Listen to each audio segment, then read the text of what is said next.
जय हिंद सभी स्टूडेंट को स्वागत है आप सभी छात्रों का आज की क्लास में।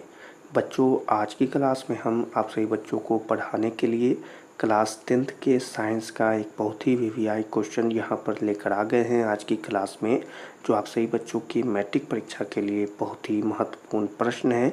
यह प्रश्न आपकी परीक्षा में बहुत बार आता है बच्चों, इसीलिए आपको इसका आंसर और इस क्वेश्चन को अच्छे से समझ में आनी चाहिए ताकि आप इसका आंसर बता सकें।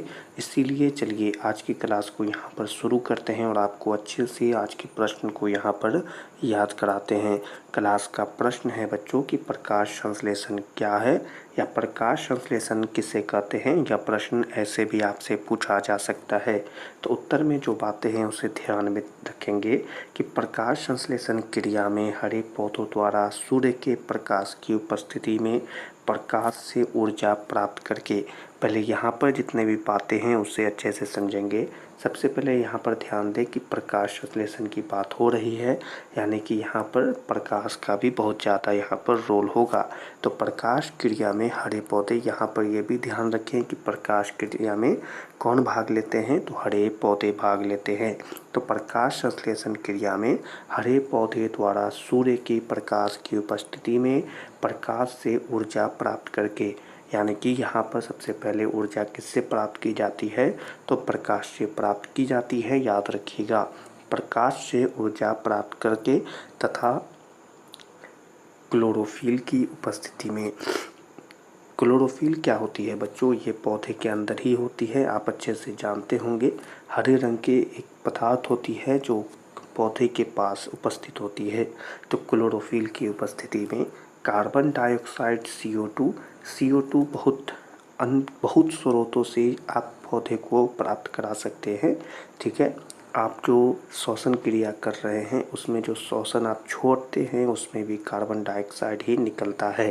ठीक है, तथा जल पौधा जमीन से खींच लेता है और अपनी क्रिया में उसका उपयोग करता है। ठीक है, तो कार्बन डाइऑक्साइड तथा जल यानी H2O के द्वारा अपना भोजन कार्बोहाइड्रेट, जिसे कार्बनिक पदार्थ भी कहते हैं, यानी कि यहाँ पर पौधे का भोजन क्या है, तो कार्बोहाइड्रेट है जिसे कार्बनिक पदार्थ भी कहते हैं, का संश्लेषण करता है। ठीक है, तो यहाँ पर बहुत सी चीज़ें भाग लेती है इस क्रिया में और कुछ बातें लिखी हुई हैं। संश्लेषण करना ही, ठीक है, यहाँ पर संश्लेषण करना ही प्रकाश संश्लेषण यानी फोटोसिंथेसिस की प्रक्रिया कहलाती है। ठीक है, तो यहाँ पर अगर ध्यान देंगे बच्चों, तो यहाँ पर कौन कौन सी चीज़ें उपयोग हो रही है प्रकाश संश्लेषण में, तो हम कहेंगे कि सबसे पहले सूर्य का प्रकाश, पहले नंबर में सूर्य का प्रकाश जिससे वे ऊर्जा प्राप्त करता है।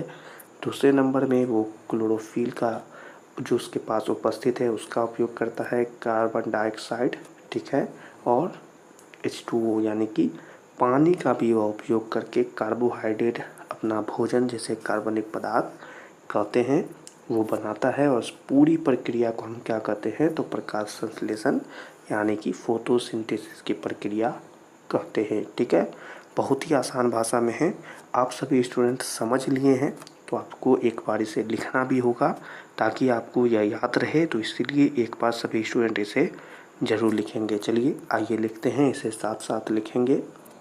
सबसे पहले क्लास के प्रश्न को लिखेंगे, प्रकाश संश्लेषण क्या है। उत्तर लिखेंगे सभी स्टूडेंट, जल्दी जल्दी लिखने की प्रयत्न करिएगा।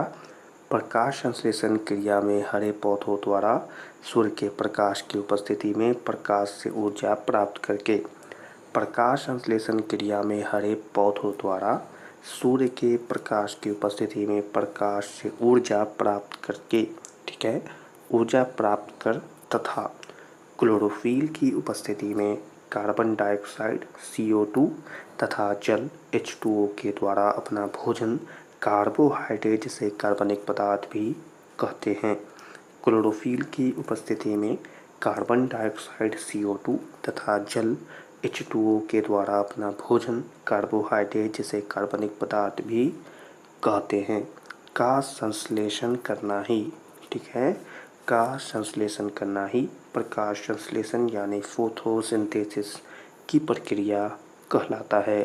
ठीक है, तो बहुत ही आसानी से सभी स्टूडेंट इस क्वेश्चन को समझे होंगे और इसके आंसरों को भी समझे होंगे। सभी स्टूडेंट इसे अच्छे से याद रखिएगा अपने परीक्षा के लिए।